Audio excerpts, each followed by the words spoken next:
Hello everyone. Welcome to all of you in our online chemistry classes of Physical Chemistry BSc third semester. Let's start. In our third sem Physical Chemistry syllabus, we will study about thermodynamics and its application, divided into four sections: thermodynamics first, second, and chemical equilibrium and distribution laws. Before starting our discussion about thermodynamics, what we have as a physical chemist, हम एक physical chemist के तौर पर किसी भी reaction के बारे में क्या जानते हैं या क्या पता लगा सकते हैं, उसका हमें पता होना चाहिए। जैसे कि हमारे पास कोई भी जनरल रिएक्शन है, रिएक्शन क्या है, रिएक्टेंट ए से हमें प्रोडक्ट बी मिलता है। अब यहाँ पर तीन सवाल अराइज होते हैं जिनका जवाब हम as a physical chemist find out कर सकते हैं। वो तीन सवाल क्या है? First is feasibility. फिजिबिलिटी क्या होता है? यानी कि किसी भी रिएक्शन का होना या ना होना। Next is extent of the reaction and the third question is rate of the reaction. यानी कि हम एज ए फिजिकल केमिस्ट किसी भी जनरल रिएक्शन के बारे में बता सकते हैं कि हमारी रिएक्शन फिजिबल है या नहीं, means our reaction will be happen और विल नॉट हैपन, फिजिबल होगी या नहीं होगी। नेक्स्ट क्वेश्चन का जवाब हम कैसे दे सकते हैं कि हमारी रिएक्शन का एक्सटेंट क्या होगा, यानी कि यील्ड ऑफ द रिएक्शन के बारे में भी हम बता सकते हैं। Last question is rate of the reaction, यानी कि हमारी रिएक्शन कंप्लीट होने में कितना टाइम लेगी। अब इन सब सवालों के जवाब हम कैसे दे सकते हैं? इन सब सवालों के जवाब हम डिफरेंट ब्रांचेज ऑफ साइंस के द्वारा दे सकते हैं। वो डिफरेंट ब्रांचेज क्या है? First is thermodynamics, means thermodynamics हमें ये बताएगी कि हमारी रिएक्शन फिजिबल है या नहीं है, यानी कि हमारी रिएक्शन होगी या नहीं होगी। Next is extent of the reaction. Extent of the reaction के बारे में हमें कैसे पता चलता है? इसके लिए हम केमिकल इक्विलिब्रियम ब्रांच को यूज करते हैं, जिससे हम बता सकते हैं कि हमारी रिएक्शन का यील्ड कितना होगा। टाइम टेकन के बारे में हम कैसे पता लगाते हैं? उसके लिए हम यूज करते हैं केमिकल काइनेटिक्स। केमिकल काइनेटिक्स के बारे में हम ऑलरेडी लास्ट सेमेस्टर्स में पढ़ चुके हैं।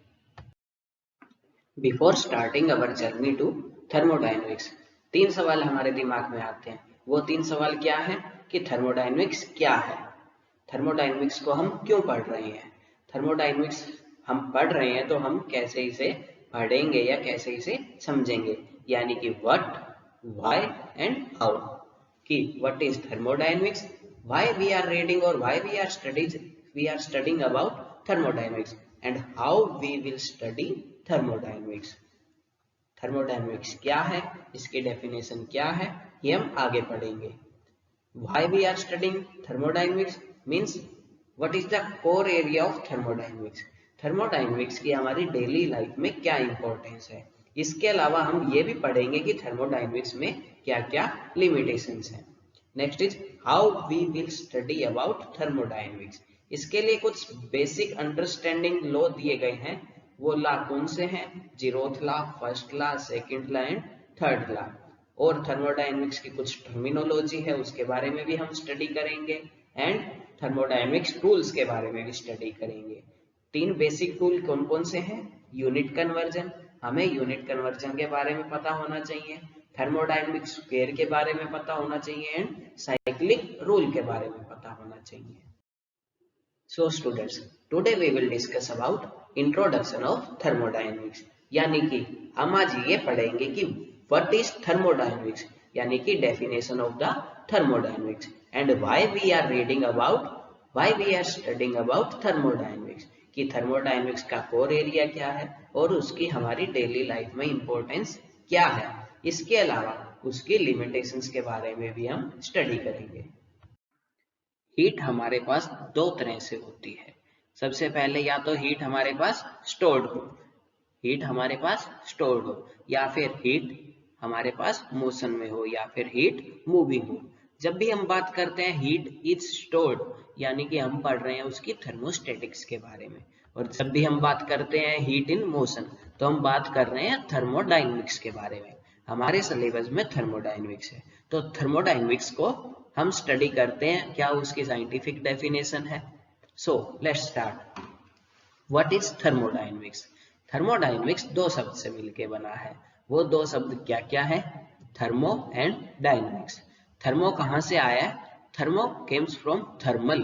थर्मल का मीनिंग क्या होता है? हीट। और हीट क्या है? Heat is a form of energy. अभी के लिए हम हीट को as a form of energy ले रहे हैं, लेकिन आगे चल के हम देखेंगे कि हीट एनर्जी की फॉर्म नहीं है। Heat is A mode of transfer of energy. Heat is the only mode of transfer of energy. इसके अलावा डायनेमिक्स क्या होता है? डायनेमिक्स से हम समझ सकते हैं कि इन मोशन। डायनेमिक्स यानी कि मोशन। और हम साइंटिफिकली क्या कह सकते हैं? डायनेमिक्स मीन फिजिकल पावर और forces that produces motion. Dynamics क्या होता है? Forces that produces motion. तो यानी कि थर्मोडायनेमिक्स का लिटरली मीनिंग क्या हो गया? Energy when it is in motion. Energy when it is in motion. या फिर हम कहेंगे कि we are studying about motion of energy. जब भी हम थर्मोडायनेमिक्स को स्टडी करते हैं तो यानी कि हम क्या स्टडी कर रहे हैं? We are studying about motion of energy. हमने थर्मोडायनेमिक्स को डिफाइन किया। कैसे डिफाइन किया? Thermodynamics is the branch of science which deals with the study of heat in motion, which deals with the study of energy in motion. What is energy? हमने word use किया energy. Energy क्या होती है?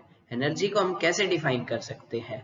Energy is the capacity to do work. Energy is the capacity to do work. या फिर हम कहेंगे energy is the potential to do work.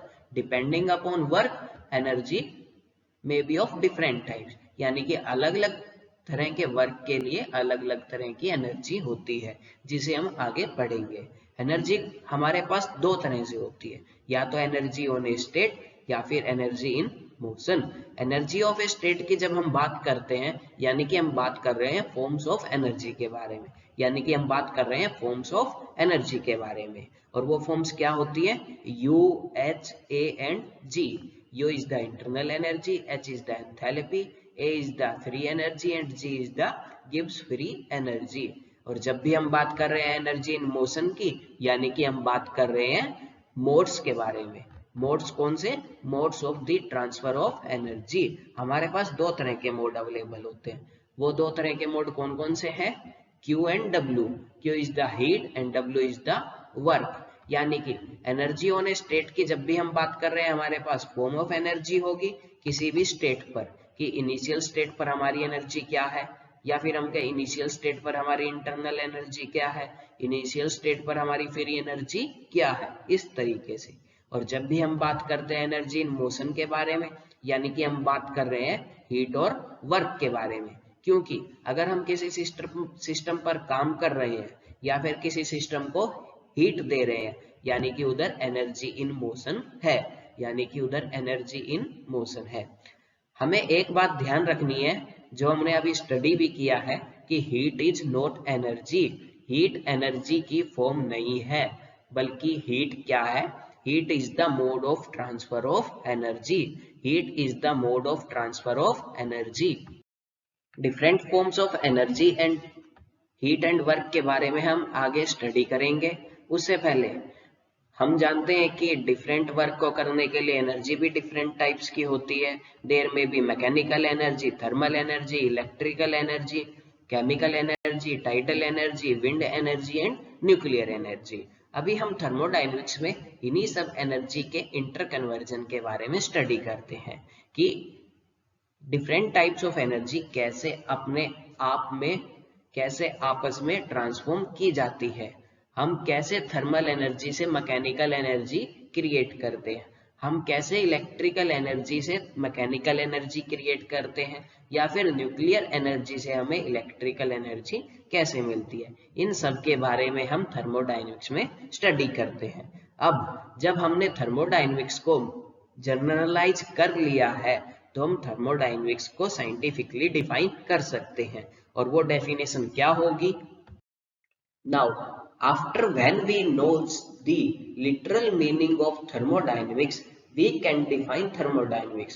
What is thermodynamics? Thermodynamics is the branch of science which deals with the study of interconversion of energy, या फिर हम कहें कि which deals with the study of transformation of one form of energy to another and its effect on various properties।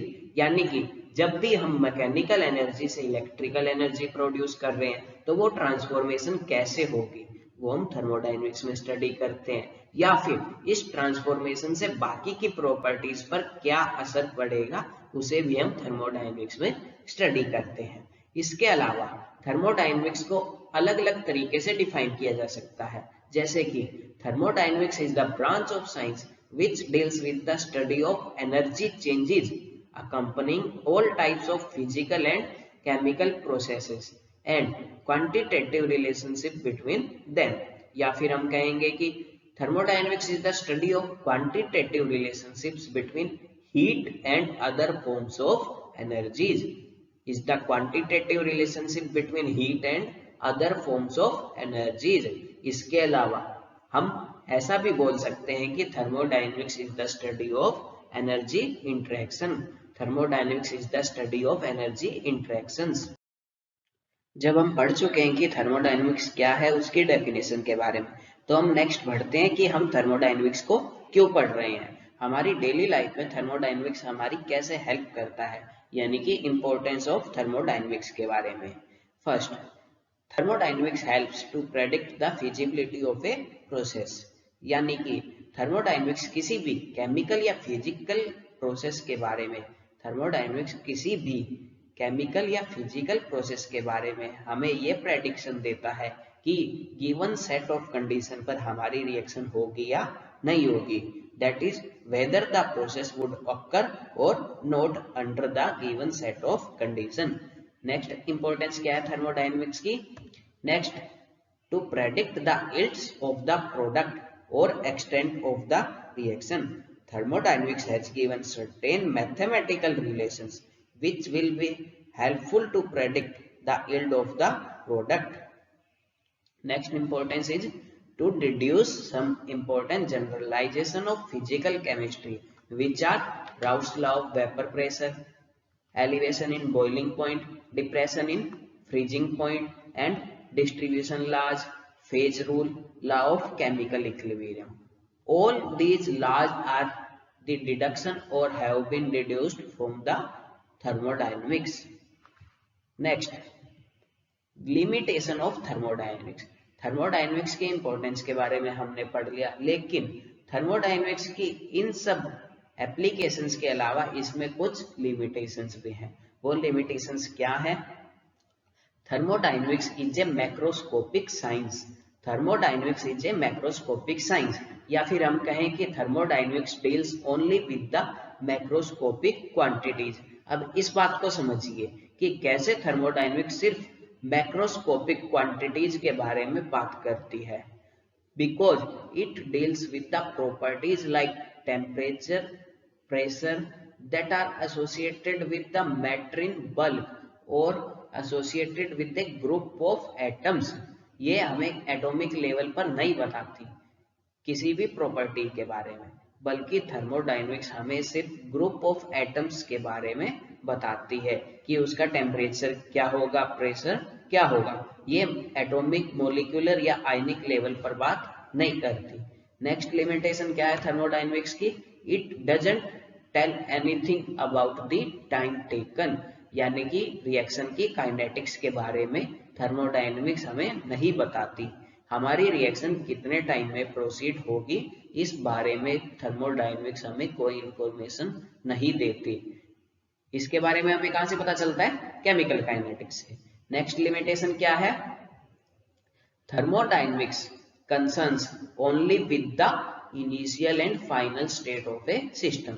यानी कि अगर हम कोई एग्जांपल लेते हैं, कोई रिएक्शन लेते हैं, रिएक्टेंट ए से हमें प्रोडक्ट बी मिलता है। थर्मोडायनेमिक्स इस रिएक्शन के बारे में, इस रिएक्शन के मैकेनिज्म के बारे में, रिएक्शन पाथ के बारे में हमें कोई इंफॉर्मेशन नहीं देती। Next, what is the core area of thermodynamics? Core area of thermodynamics क्या है? Thermodynamics helps us to understand the transformation of one form of energy to another. हम कैसे एनर्जी की एक फॉर्म को दूसरी फॉर्म में ट्रांसफॉर्म कर सकते हैं, इस बारे में थर्मोडायनेमिक्स हमें बताती है।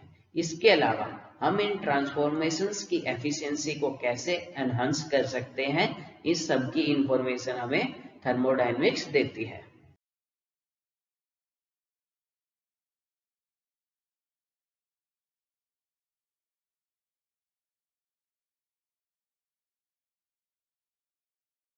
For any query and suggestion, write us on HOD Chemistry GCW Ateli @gmail.com. Thanks.